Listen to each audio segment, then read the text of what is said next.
Me, the guys with the 5 eyes that you see, and welcome to the new series on our channel called Quick Picks, where essentially, we got minimal editing and everything like that. We just get straight to the meat on the rack when it comes to small little stories. And one story I wanted to talk about, it's about a week old at this point now, but James Harden had a sign saying Daryl Morey is a liar when he was at this club party in Houston. So check this out. He has said in the offseason that he wouldn't play on a team that features Morey. And if you check here, right, in this Houston club, I don't know what it's called, but basically he had the sign, one of the bottle girls holding up the sign that said he was a liar. Now let me make sure no music can be played and heard. And you see here, it's funny, you see the girls, you see some of the guys with the chains. Guys, I just want you to pay attention to this video. Now, I'm gonna give you a second, but besides the guy, hold on a second. Wait. Did you see that right there? Balenciaga. Now, you gotta remember, this dude hangs out with Lil Baby, and Lil Baby likes to be in these circles. That's why we had that picture floating around of him getting hugged from the back and from the front from two guys at that all-white party. And trust me, it's all white for another reason than just what they wearing. And him and Lil Baby, I'm actually of the belief that they got something going on behind closed doors, because I just don't know where their friendship came out of. And they whenever you two guys who are just so random just meet up and they're traveling the world and doing all sorts of things together, you gotta look at that different, because guys need really long slow burns with friendships, especially when they're random. But anyways, James Harden, he's in that sphere. He's been in movies, he's been in music videos, he knows what it is. So there's a reason why you're seeing this Balenciaga cat right behind him. So as you are looking, you can see, look, women, there's the sign right there. And it's crazy, right? Because without guys like Daryl Morey, James Harden, you can't have this kind of life. Like Mr. Keep It Simple says, basketball is not a job. And why is it not a job? It's because it doesn't really provide a tangible service directly to the consumer. It is entertainment, but when I say things are a service, I mean there is like a benefit, a direct benefit. That's why even being a retail worker, though you may be a retail worker for a horrible company like McDonald's, you're still providing more of a benefit than an entertainer, because you're giving someone either nourishment or you're giving someone clothing. You may be helping them pick clothing, you may be helping them pick out objects. There's trade going on. There's like some legitimate trade. The thing about entertainment, and again, some people will bring up, someone who works at Macy's, all those clothes, you don't really need clothes at Macy's, you just need general clothing. But I mean, the point is you still need clothes. So even a Macy's or any run-of-the-mill Goodwill or something is more important than sports. And at the core of sports is their games. That's why they really can't ever be a job, because it's a game. It's something you play. You don't work it, you play it. You can't be, and a lot of guys always saying he's going to work. No, he's not. He's playing. So by the definition of what they do, it can't be considered work. So that's why he's even more fortunate than most people, because he just plays around for a living. And I don't care how much working out he does and PR this. I mean, honestly, 99% of the things a lot of these guys do, they do it because the league says they had to. Most of these guys are not trying to pull up on no charities. Most of these guys are not trying to go to the Make-A-Wish Foundation. Shoot, even if they do like going there, I mean, honestly, that's a hard thing to do, to see them terminally ill kids and trying to help them out. My heart will break. But most of these guys, I mean, I think they want to do camps, but I feel like for the majority, most of these guys just want to play basketball, get money, and dip. And I support that, because again, it's just a game. So we keep seeing here, and look, you have these demons here in the club. That's a demon, neck tattoos and everything. Look what she's wearing. She's trying to get James to notice her. You know what? Let me.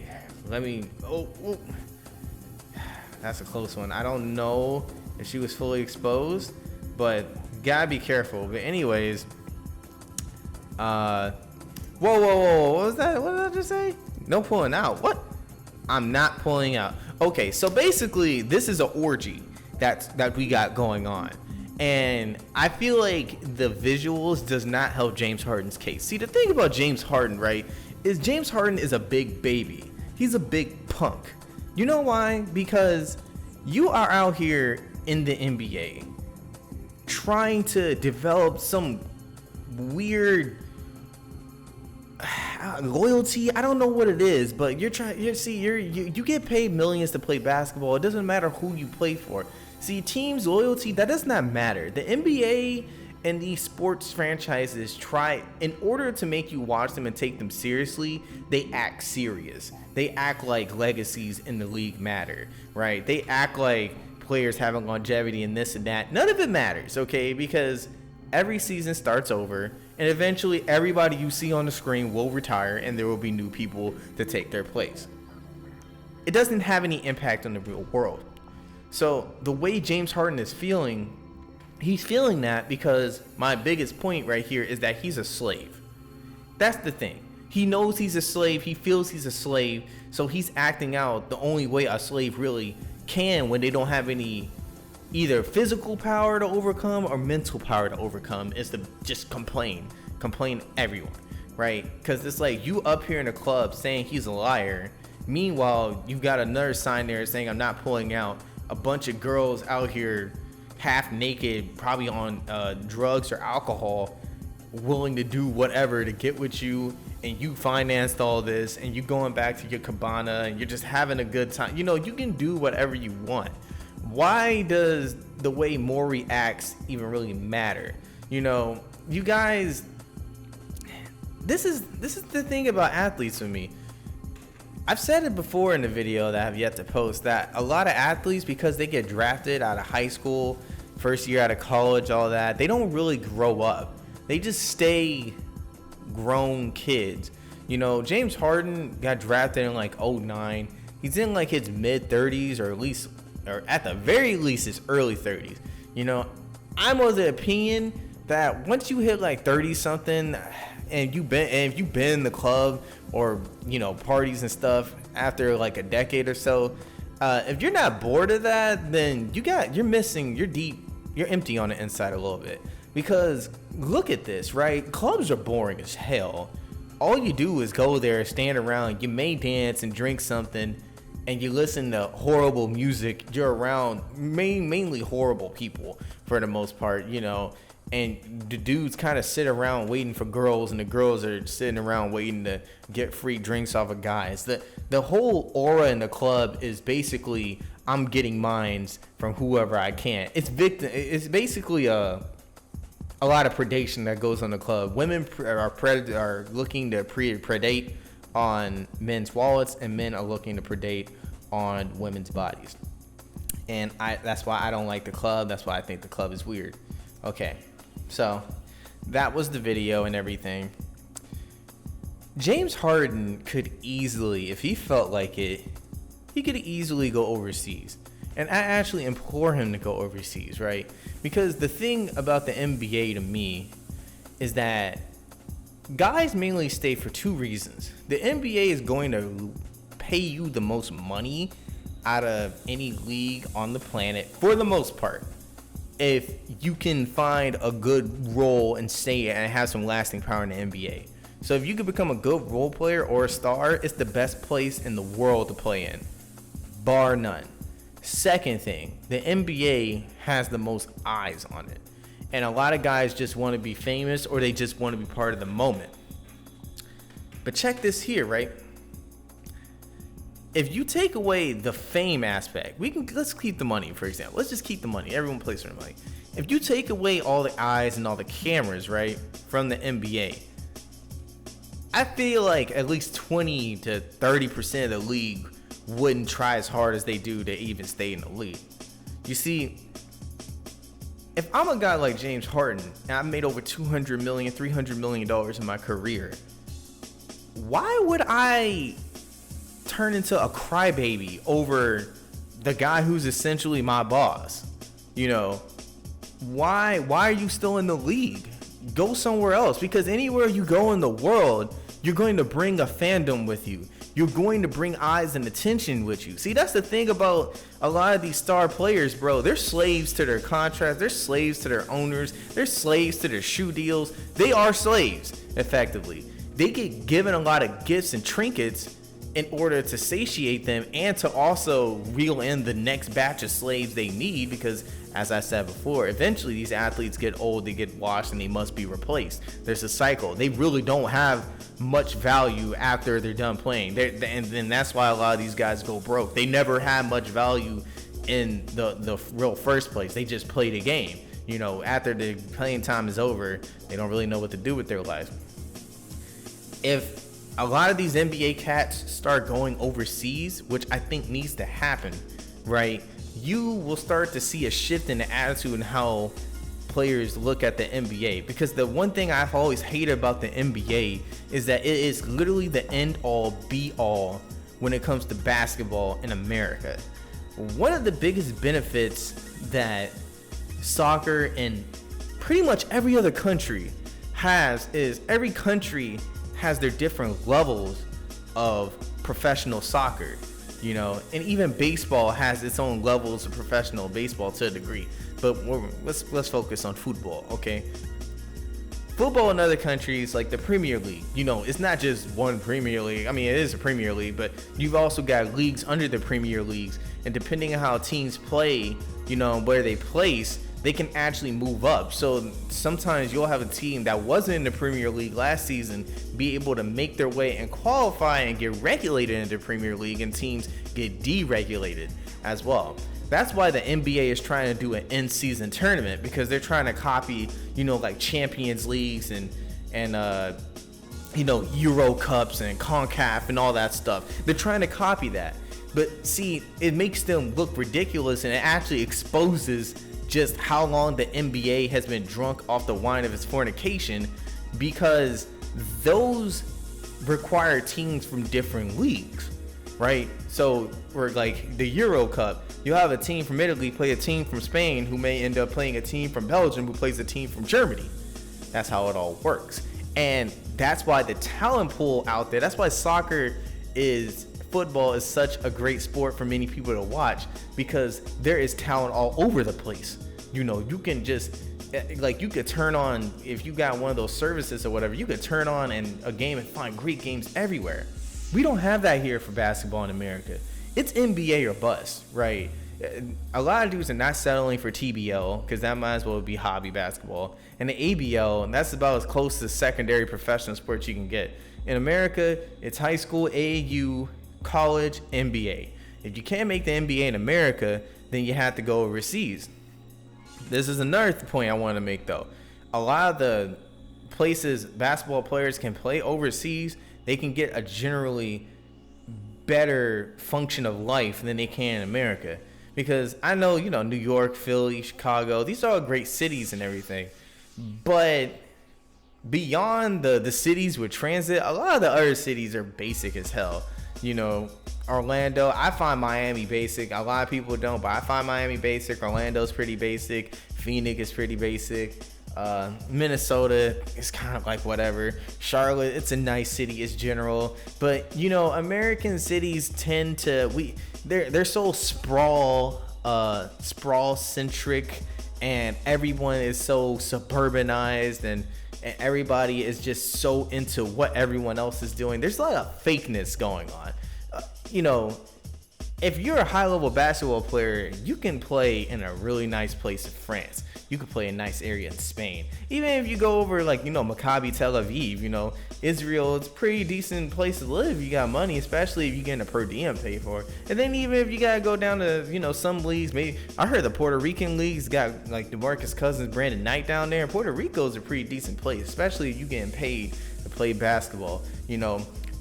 South America as well, and you know, I've heard about Mexico. So even places where you think generally, you know, like Thailand and all these places, like you know, they're poor countries. Well, if you're getting paid more than pretty much anyone that lives in the country, the whole poor country aspect doesn't really matter to you much, and your buck goes a whole much lot further, you know. And even consider this. Imagine you play for the Lakers and you're on a $5 million deal. Half of that check is going straight to taxes nationally and statewide. So federally and state income tax.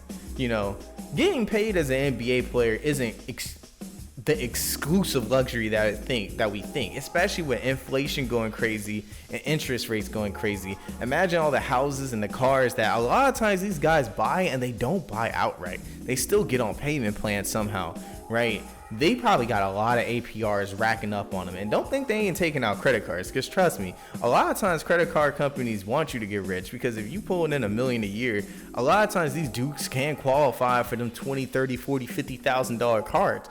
And to them, it's like, well, it's extra money. I'll just pay it off on my next game check.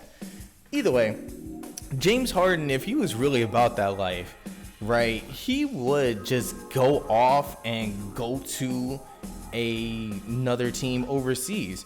You know, apparently they said that the 76ers don't want to trade Harden, and it seemed to be setting up an uncomfortable situation with the unhappy star.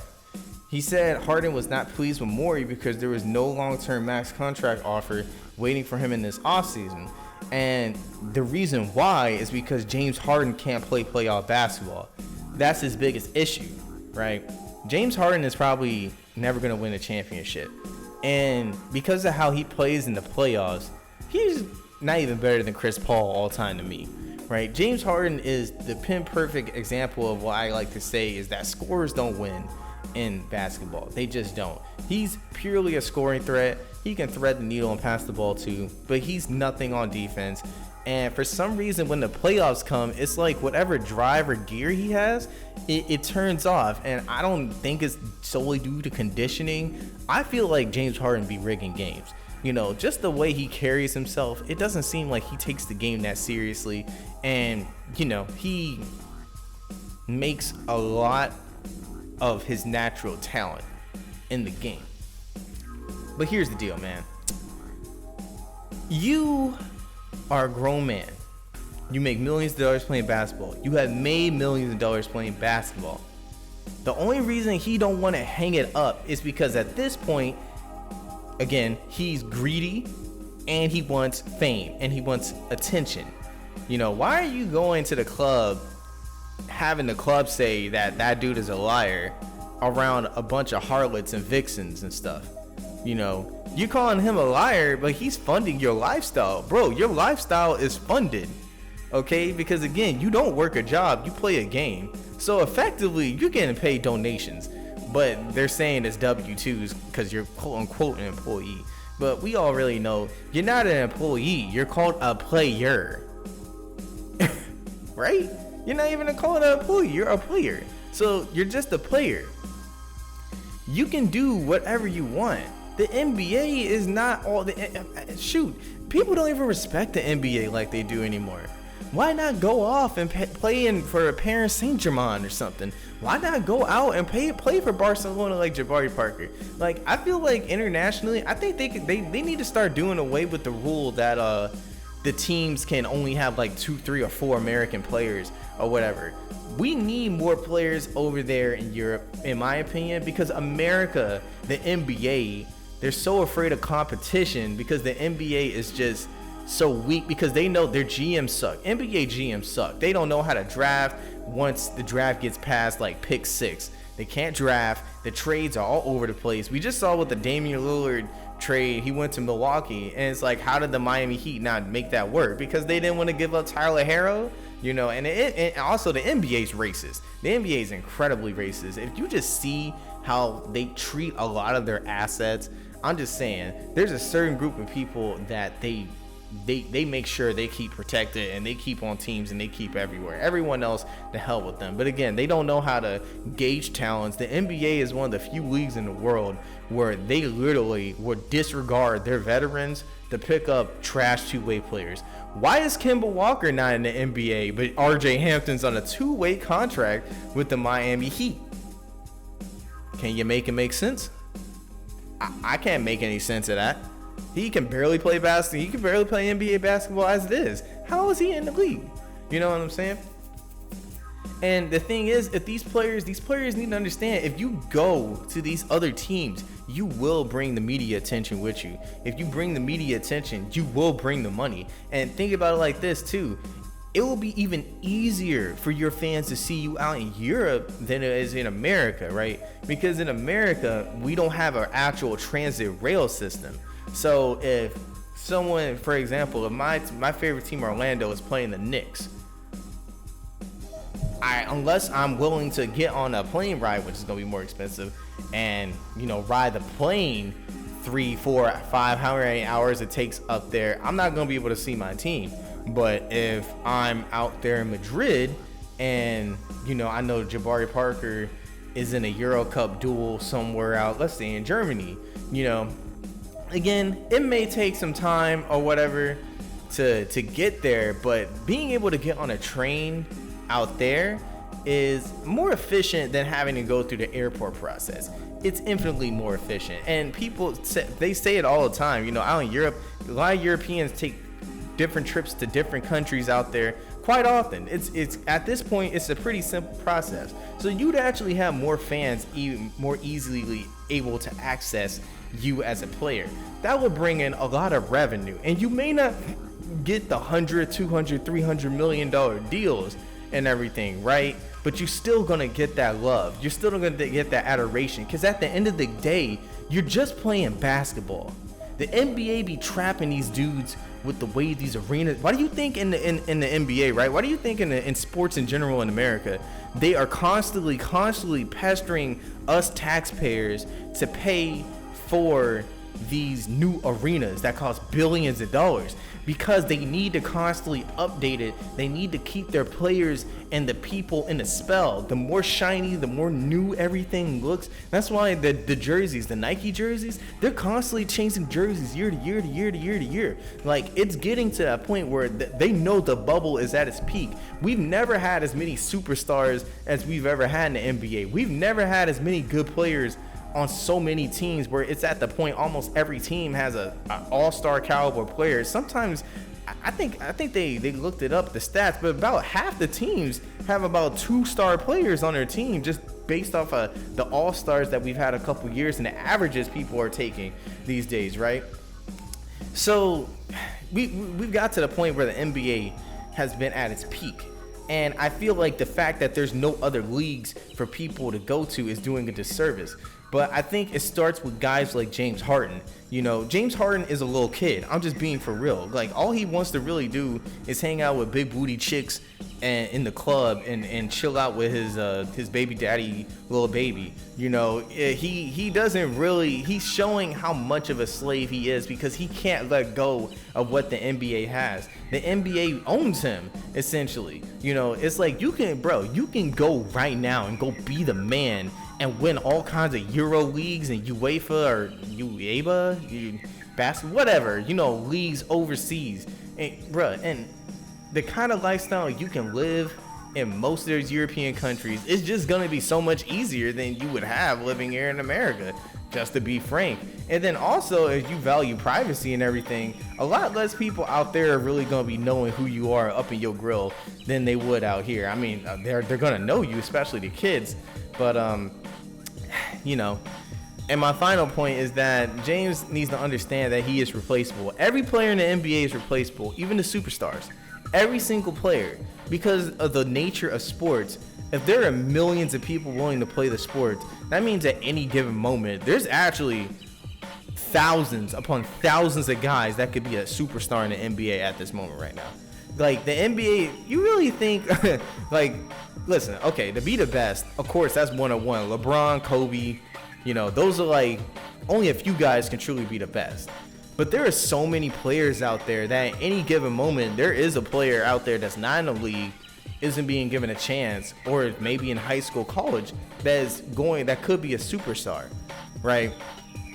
Because the way the league functions, the way they play basketball, with the way the rules are set, It's unlike anything in any other level of basketball. The way you play basketball in the NBA is not the way anyone plays basketball literally in any other league, whether it's college, whether it's high school, even middle school, whether it's over there in Europe, right? So the way the game is designed to kind of give you the illusion that these guys are better than what they really are. Not to say they aren't the best, because they are the best basketball players, but I'm just letting you now it is an illusion. You do have to remember the name of the game is money, and it's not about the game, it's about money. So there are a lot of guys, that's why if you watch basketball, a lot of times I've actually noticed that they make so many mistakes on the court. I've seen so many times where teams are just throwing the ball away, shooting horrible shots, barely dribbling into each other. It's like a whole bunch of stuff that I'm like, damn, I be seeing this at the local YMCA. You know what I'm saying? So James Harden really be forgetting that, like, bro, you're an all-star that really can't show up in the playoffs. There's a lot more guys that can be had over you. Like, for example, SGA, De'Aaron Fox. I'm going to keep going. Even LaMelo Ball. Not to say these guys are better than James Harden, but I feel like all these guys could be better than James Harden. James Harden is a very good player, but he's nothing we haven't seen before. You know, I feel like he's somewhere in the vein of like the Clyde Drexlers or the Tracy McGrady's. You know, we've seen guys like him before, and at taller heights at that, no less too. You know, he's a great player and all, but he's at the point where he's at the twilight of his career, and he's blessed that he's playing at a time where the game is still spaced out, that he theoretically could probably play another 10 years. But, you know, going at his owner, president, or whatever, of basketball operations, the way he is, it's just showing that he's just very immature. He's an immature kid. Again, it's easy to be immature when you're around these kind of people.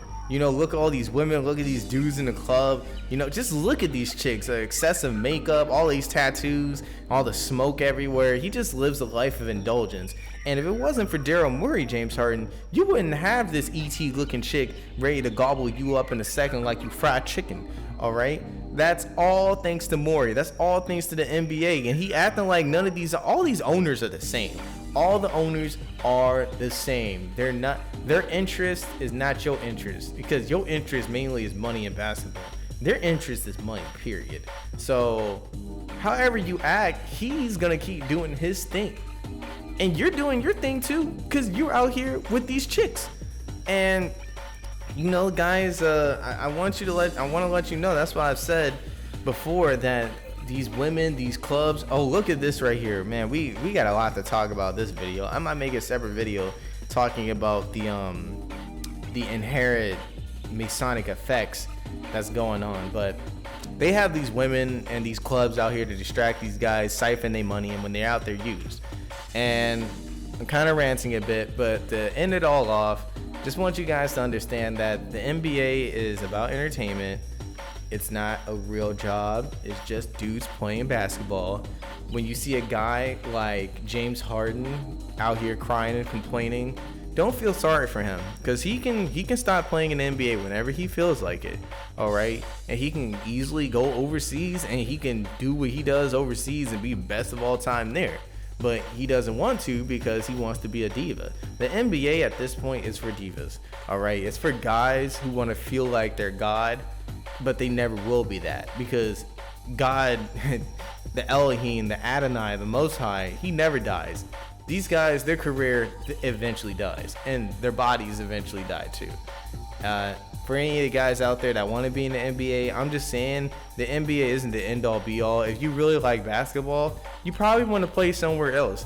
All the NBA can really do for you is just give you more money and give you more attention. But when it comes to playing actual basketball, the NBA is not really about basketball. It's about money basketball. It's about flash basketball. It's always about money, of course, because you got to get paid somehow. But for them, it's strictly entertainment. Okay, that's why their players are so goofy. The freaking teams and their marketing is goofy. It's nothing but a bunch of teenagers running around with old white guys telling them what to do. But anyways, I'll see you guys later. Peace.